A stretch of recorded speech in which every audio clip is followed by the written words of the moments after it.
I don't think he's a professional fighter. We're going to find out tonight, and if he does well against Tommy Fury, then I'm going to have to throw my hands up and give him some credit. This is definitely it's almost a professional debut for him. All right, Carl Froch, the man himself, is dropping truth bombs on the Misfits Boxing catastrophe. And he's got some words about why this could be the swan song for Misfits Boxing. We all saw the Tommy Fury versus KSI showdown, and we all accepted that it was a package of disappointment. I mean, we're talking about Tommy Fury, a legit pro, stepping into the ring with KSI, and things got weirder than Logan Paul's last match. Yes, stick around, because Carl's opinion is about to hit you really hard. Alright, buckle up, because last month's Prime card had us all anticipating fireworks, the kind of showdown that keeps us talking for weeks. Tommy Fury and KSI headlining. Logan Paul stepping into the ring with Dylan Dennis. It all had the makings of a boxing extravaganza, or so we thought. Reality hit harder than a left hook, and suddenly we found ourselves in the aftermath of what can only be described as a magic trick gone terribly wrong. Logan Paul's bout, while chaotic, at least brought some circus-worthy entertainment, making us crack a smile or two. But when it came to Fury and KSI, it was like watching paint dry on a Sunday afternoon. There enters Carl Froch, the beacon amidst the chaos, waving a red flag high and loud. He's not just critiquing, he's sounding an alarm, suggesting that this could very well be the swan song for Misfits Boxing.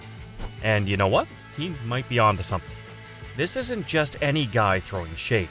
It's Carl Froch, a former boxing champion turned Sky Sports analyst, a man who's been in the ring and knows the sweet science like the back of his glove.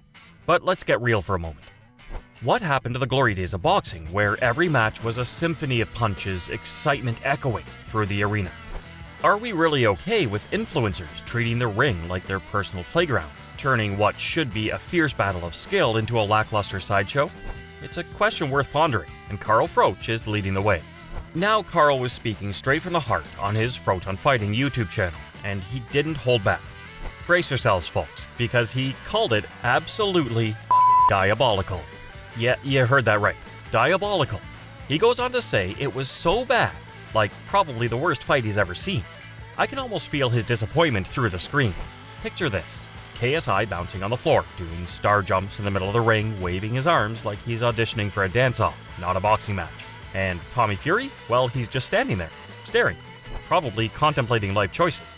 Carl Froch isn't mincing words. There were no feints, no footwork, no head movement. It was like a bad dance party with occasional pot shots. KSI lands a punch here and there, Tommy trying to back him up, and guess what? They end up in a full-blown hug fest. I mean, come on folks, we signed up for a boxing match, not a slow dance at prom. Now this guy is a no-nonsense commentator, and he isn't letting these guys off the hook. He goes on to say watching the Tommy Fury versus KSI showdown was cringy. And honestly, in fact, I felt like nodding along because he's hitting the nail on the head. What are these two guys doing? He asks, and we're all sitting here wondering the same thing.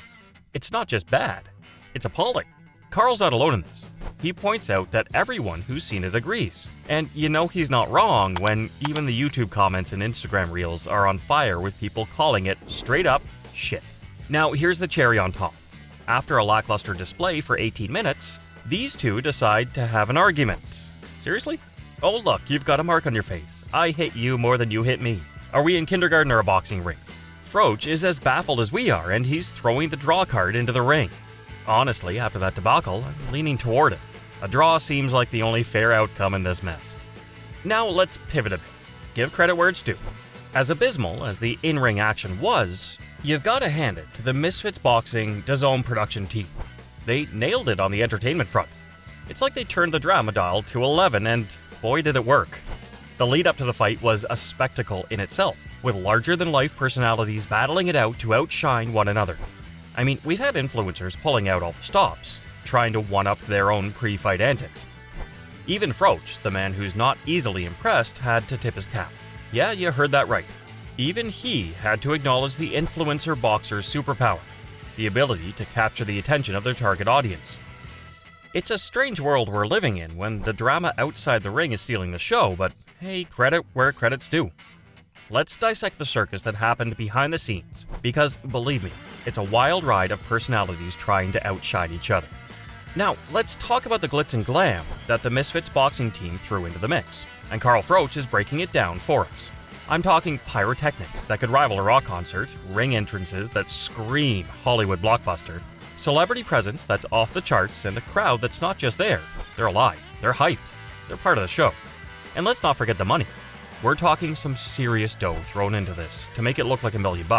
Carl's not holding back when he says they spent a lot of dough on it to make it look good.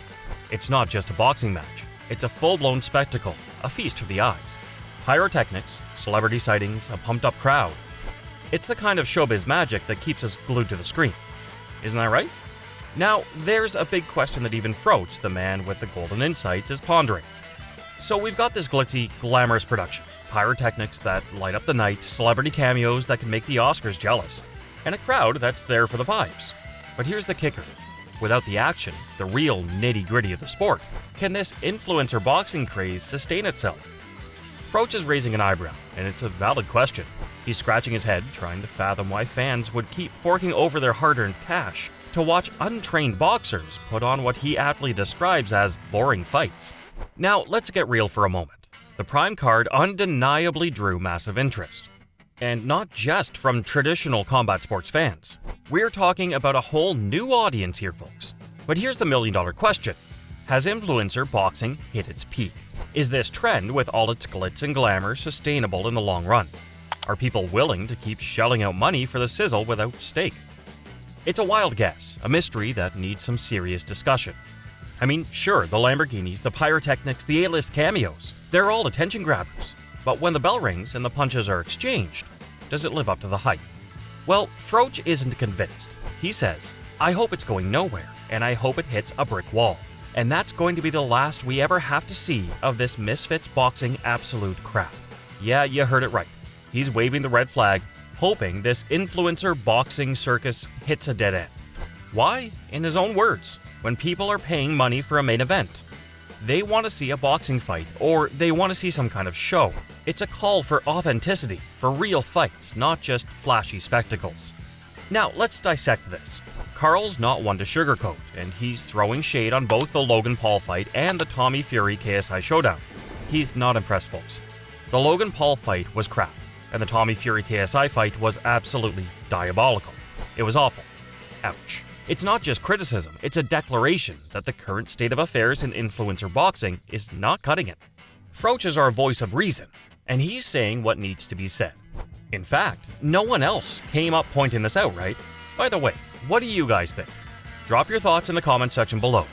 Anyways, grab your boxing gloves because, together, we're about to see in the coming days analyzing whether this is the swan song for Misfits Boxing or if there's a chance for redemption. So get ready for some hard truths and maybe a glimpse into the future of influencer boxing. Well, at least according to the man himself. Anyway, we'll meet again in the next episode. Until then, see ya.